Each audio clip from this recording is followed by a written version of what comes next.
Hola, muy buenos días. Bienvenidos a EPG Parshala de Español. Estamos en el paper 9, que se titula Literatura Medieval. Me llamo doctora Alka Jaspal e imparto clases de literatura española medieval en la Universidad Nehru de Nueva Delhi. En este módulo hablaremos de la famosa obra El Sendebar. El Sendebar, también llamado Síntipas o Libro de los Engaños, debido a su título completo, Libro de los Engaños y los asallamientos de las mujeres, es un libro de cuentos o ejemplar castellano de mediados del siglo XIII. Recoge una colección de cuentos árabes que a su vez proceden de la tradición cuentística persa o hindú.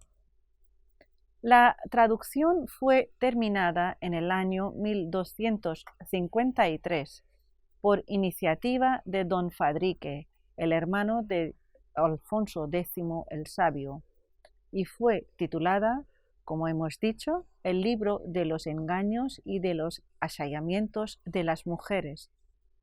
El objetivo fundamental de esta colección de cuentos era de ser ejemplificador, algo propio de aquella primeriza prosa medieval de ficción. Esta obra hace uso de ejemplos para defender códigos ideológicos y demostrar pautas de comportamiento que afectan tanto a los personajes dentro del libro como a los lectores. En cuanto a sus orígenes, hay 4 teorías diferentes. La primera es de Theodor Benfey, que defiende que estos cuentos proceden de literatura hindú y, en concreto, de los Jatakas, Panchatantra y el Hitopadesha. En el segundo lugar, Peri, otro crítico, defiende el origen persa. Artola, en tercer lugar, concilia los orígenes hindúes con los persas. Y, por último, Epstein llama la atención a la importancia de la traducción del hebreo al persa. De todas formas, no hay acuerdo entre los críticos sobre ello. Las condiciones que se tiene en cuenta a la hora de la traducción de esta colección de cuentos está bien resumida en el mismo prólogo de la obra. El prólogo dice: el infante don Fadrique, hijo de muy noble aventurado y muy noble rey don Fernando, y de muy santa reina cumplida de todo bien doña Beatriz, por cuanto nunca se perdiese el su buen nombre, oyendo las razones de los sabios, que quien bien face nunca se le muere el saber, que ninguna cosa no es por haber ganar la vida perdurable, sino profecía, pues tomó él la intención en fin de los saberes, tomó una nave enderezada por la mar en tal que no tomó peligro en pasar por la vida perdurable. El hombre, porque es de poca vida y de ciencia es fuerte y luenga, no puede aprender ni saber, mas cada uno aprende cuál le es dada y enviada por la gracia que les da y enviada de suso, de amor, profecía y hacer bien y merced a los que le aman. Luego, y todo por bien que aqueste libro fuese trasladado de arábigo en castellano, para percibir a los engañados y los asallamientos de las mujeres. Este libro fue trasladado en 91 años. Como está claro de esta introducción que viene en el prólogo, el propósito principal era de hacer enseñar, es la intención didáctica para fines de enseñanza de los príncipes para que puedan saber cómo obrar en la sociedad. Sendebar tiene un común con el Kalila y Dimna, la fecha de su redacción y el hecho de ser una colección de cuentos orientales llegados a España a través de las versiones árabes es el tesoro común que tienen los dos. Las dos compilaciones de cuentística oriental encuadran los ejemplos en un marco narrativo. Es un misen abime o, en otras palabras, técnica de las cajas chinas, quiere decir cuentos dentro de los cuentos dentro de los cuentos, y al final van cerrando los cuentos para llegar a la historia marco. Y sucesivamente sus enseñanzas prefieren la sabiduría profana a la moral cristiana, enseñan a vivir con prudencia en el mundo. También es curioso el hecho en que se copia la obra a principios del siglo XV y se conserva en el mismo códice en el cual se conservó el Conde Lucanor, con severas correcciones hechas por el lector o corrector de la obra. Tres ideas saltan a la vista del prólogo. Primera, el promotor de la traducción era el infante y se convierte en la imagen del receptor y funciona como vínculo entre la obra y la literatura cortesana. En segundo lugar, el concepto de la cortesía que defiende la obra supone el proceso de la formación. En tercer lugar, la materia del libro, la prevención contra los engaños de las mujeres, adquiriendo sentido a partir del momento en que se establece la función del saber. En el Sendebar, el pretexto narrativo que enmarcan los cuentos es la leyenda del hijo único de Alcos, el rey de Judea, que rehúsa los ofrecimientos amorosos de una de las mujeres del harén de su progenitor. Este rechazo provoca que la cortesana lo acuse falsamente de intentar violarla, en conexión con el motivo bien conocido de la madrastra malvada, que remite en última instancia a la leyenda bíblica del patriarca José y de la mujer de Potifar. El joven príncipe es sentenciado a la muerte y, consejo de su ayo Sendubete, se ve obligado a guardar silencio por espacio de 7 días, después de la observación de las estrellas. Sus valedores pueden contar cada uno 2 cuentos en defensa del joven, y estos narran cuentos que, en correspondencia con estos antecedentes, tienen carácter misógino. Entre estos, su madrastra cuenta otros 2, que tienen por objeto condenar al infante. El desenlace, sentenciado por el rey, es la condena de su madrastra a morir en un caldero seco al fuego, mientras que el príncipe se salva. Gracias a los cuentos de los 7 privados, se evita que el rey ejecute a su hijo. Al igual que en las 1001 noches, Scheherazade se libra de la muerte con el mismo procedimiento.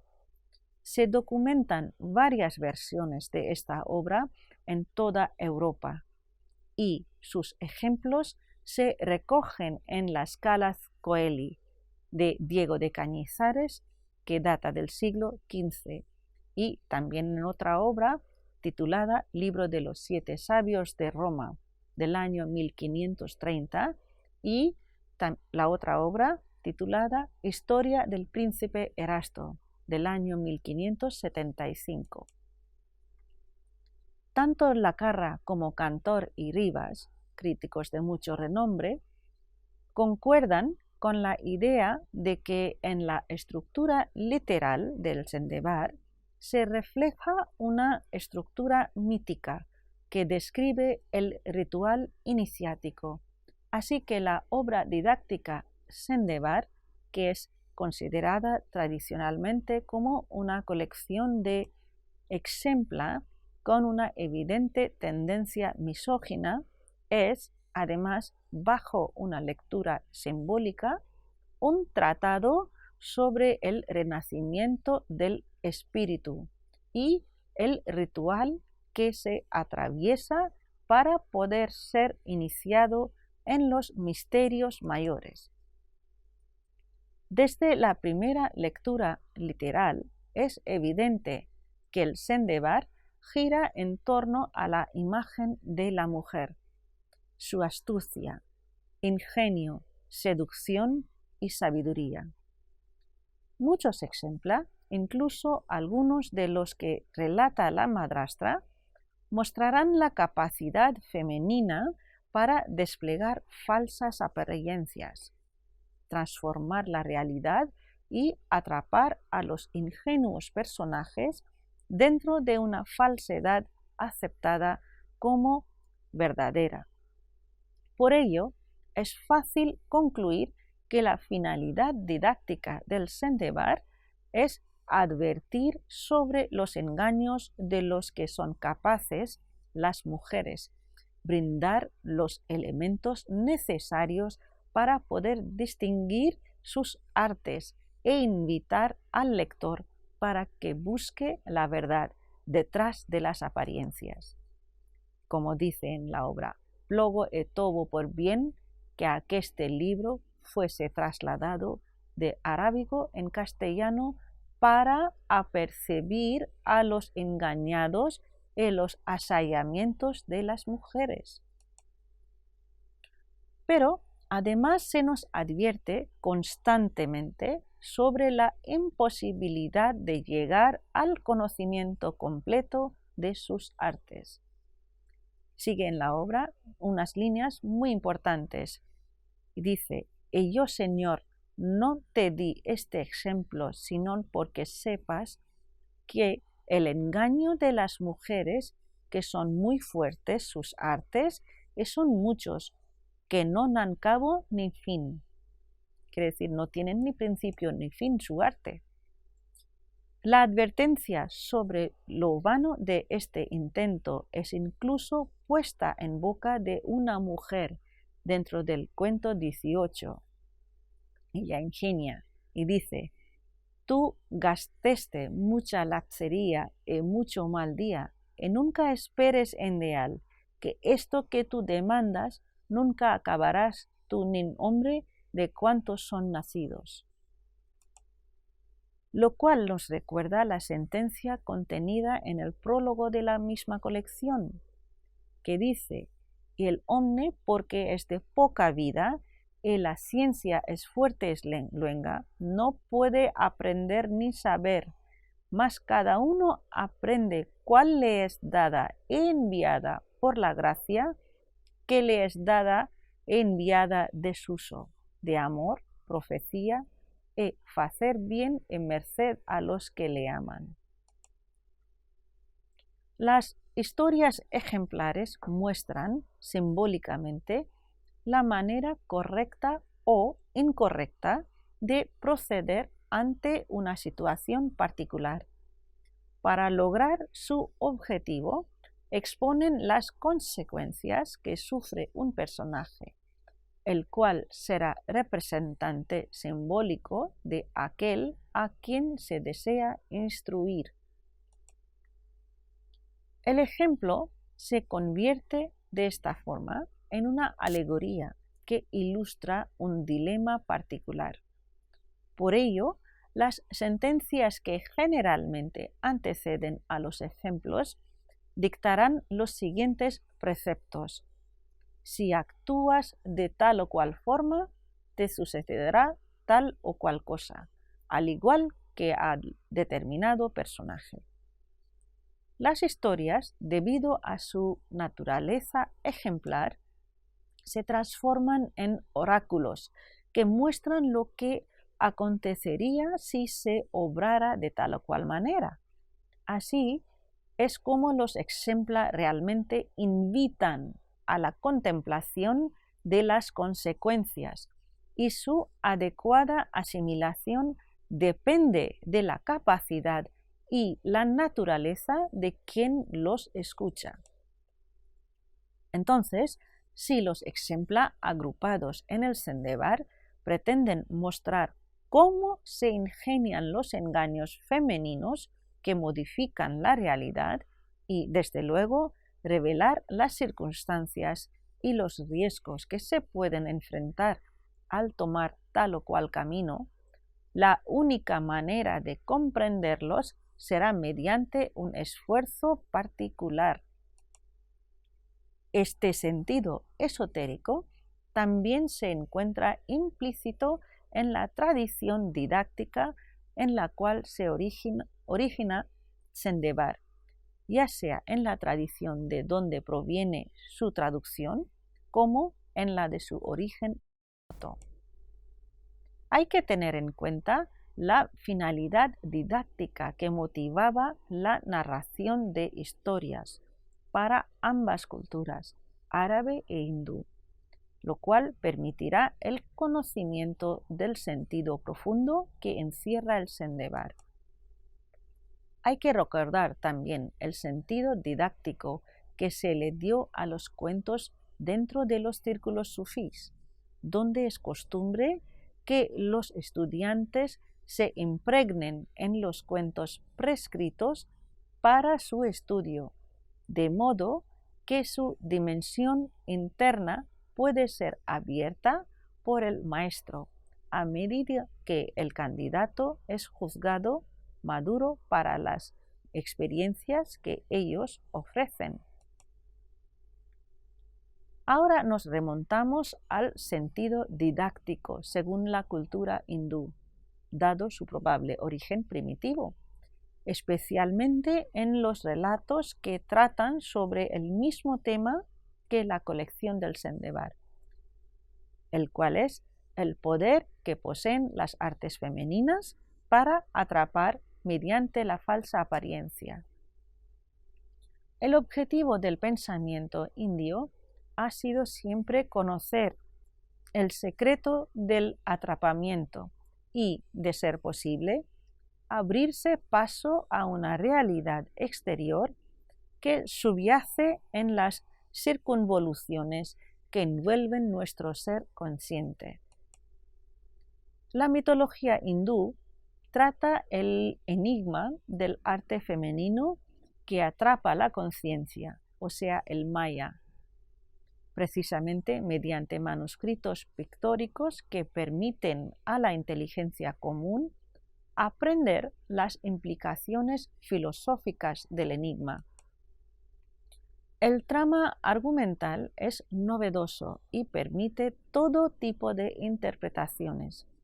Es el análisis de las relaciones cortesanas, como el engaño del marco inicial es detenido por el consejo de la disputa ejemplar y superado definitivamente por el saber que se exhibe en el marco final. Presentamos como aproximación básica una selección de cuentos que se extraen de la Biblioteca Virtual de Miguel de Cervantes. El primer cuento se titula Avis, quiere decir ave. En este presenta a la obra un ejemplo de hombre e de la mujer e del papagayo e de su moza. Y sigue el cuento diciendo: Señor, oí decir que un hombre que era celoso de su mujer compró un papagayo y metiólo en una jaula y púsolo en su casa. Mandóle que le diciese todo cuanto viese facer a su mujer y que no le encubriese en de nada. Y después fue su vía a recabar su mandato y entró su amigo de ella en su casa do estaba. El papagayo vio cuánto ellos hicieron, y cuando el hombre bueno vino de su mandado, asentóse en su casa en guisa que no lo viese la mujer, y mandó traer el papagayo y preguntóle todo lo que viera. Y el papagayo contójelo todo lo que viera hacer a la mujer con su amigo. El hombre bueno fue muy sañudo contra su mujer, y no entró más donde ella estaba.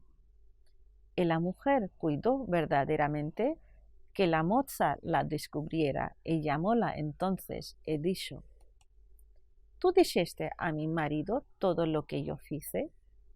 Y la moza juró que no lo dijera, mas sabed que lo dijo el papagayo. Y cuando vino la noche, fue la mujer al papagayo, y descendiólo a tierra, y comenzóle a echar agua de suso, como que era lluvia, y tomó un espejo en la mano, y parójelo como la jaula, y en la otra mano una candela, y parábasela de suso. Y cuidó el papagayo que era un relámpago. Y la mujer comenzó a mover una muela. El papagayo cuidó que eran truenos. Y ella estuvo así toda la noche, haciendo así hasta que amaneció. Y después que fue la mañana, vino el marido y preguntó al papagayo: ¿Viste esta noche alguna cosa? El papagayo dijo: No pude ver ninguna cosa con la gran lluvia y truenos y relámpagos que esta noche hizo. Y el hombre dijo: En cuanto me has dicho es verdad, de mi mujer así como esto, no una cosa más mentrosa que tú, en mandarte a matar. Envió por su mujer y perdonóla, y hicieron paz. Y yo, Señor, no te di este ejemplo, sino porque sepas el engaño de las mujeres, que son muy fuertes sus artes, y son muchos que no dan cabo ni fin. Y mandó el rey que no matasen a su hijo. Como se habrán dado cuenta, al narrar esta historia, tiene sus orígenes en la obra famosa que conocemos en la India como Shuk-Saptati, en la que también el papagayo cuenta historias al hombre o a la mujer, pero aquí el cuento aparece un poco más adaptado, en la que el papagayo hace como informador de las acciones de la mujer a su marido. La primera noche, desde luego, cuenta lo auténtico, lo que ha ocurrido con su amante, pero el siguiente día la mujer se da cuenta del comportamiento un poco extraño de su marido. Entonces pregunta a su criada que si ella había informado al dueño, y como dijo que no, la mujer se da cuenta que fue el papagayo. Entonces monta toda la historia de relámpagos, lluvia y truenos para confundir al pájaro, y es precisamente lo que cuenta al dueño, con lo cual el dueño queda completamente engañado, mata al pájaro y perdona a su mujer. El siguiente cuento es el número 12, que es el canis. Es el ejemplo del quinto privado y del perro, de la culebra y del niño. Traducido o adaptado, también tiene una referencia directa a la historia última del quinto tantra que aparece en el Panchtantra. Sigue el cuento así. Y vino el quinto privado ante el rey y dijo: Loado sea Dios, tú eres entendido y mesurado, y tú sabes que ninguna cosa debe hacerse apresuradamente antes que sepa la verdad. Y si lo hiciere, fará locura, y cuando lo quisiere enmendar, no podrá. Y acontecerle así como a un dueño de un perro una vez. Y dijo el rey: ¿Cómo fue eso? Y él dijo: Señor, oí decir que un hombre que era criado de un rey, y aquel hombre había un perro de caza muy bueno y mucho entendido, y nunca le mandaba hacer cosa que la non ficiese. Y vino un día que su mujer fue ver sus parientes, y fue con ella toda su campaña, y dijo ella a su marido: «Sé con tu fijo que yace durmiendo en la cama, que non tardaré allá, que luego seré aquí». El hombre asentóse cabo su fijo. Él siguiendo allí, llegó un hombre de casa del rey que le mandaba llamar a gran priesa. El hombre bueno dijo al perro: «Guarda bien este niño, y no te partas de él hasta que yo venga». Tomamos un parón aquí para entender lo que ha ocurrido. El privado del rey le dice que una vez había un hombre que tenía un perro de caza muy bueno y muy entendido. Un día, la mujer de este hombre tenía que visitar a sus parientes y fue con todas sus criadas. Y dijo a su marido que estuviese con el hijo que estaba durmiendo en la cama. El hombre estuvo allí con su hijo, pero al cabo de un rato recibió un mandato del rey que él quería verlo. Entonces este hombre dijo a su perro que guardaba bien a su hijo y se fue. Y el hombre cerró su puerta y fuese para el rey. El perro, yaciendo cerca del niño, vino a él una culebra muy grande y quisólo matar por el olor de la leche de la madre. Y cuando la vio el perro, dio salto en ella y despedazóla toda. El hombre tornó a Ina por amor de su fijo que dejaba solo. Y cuando abrió la puerta, abriéndola, salió el perro a halagarse al Señor por lo que había hecho, y traía la boca y los pechos sangrientos. Y cuando lo vio tal, cuidóse que había matado su hijo, y metió mano a una espada, y dio un gran golpe al perro, y matólo. El hombre, cuando llega a casa, se da cuenta de un hecho muy importante. En su ausencia, cuando el perro estaba guardando al niño, le había acercado una serpiente por el olor de la leche de madre que todavía amamantaba. Entonces el perro lo mata. Al volver el hombre a casa, ya va muy alegre a su dueño para decir lo que había hecho, para comunicarle. Pero él no se da cuenta, piensa que el perro ha matado a su hijo.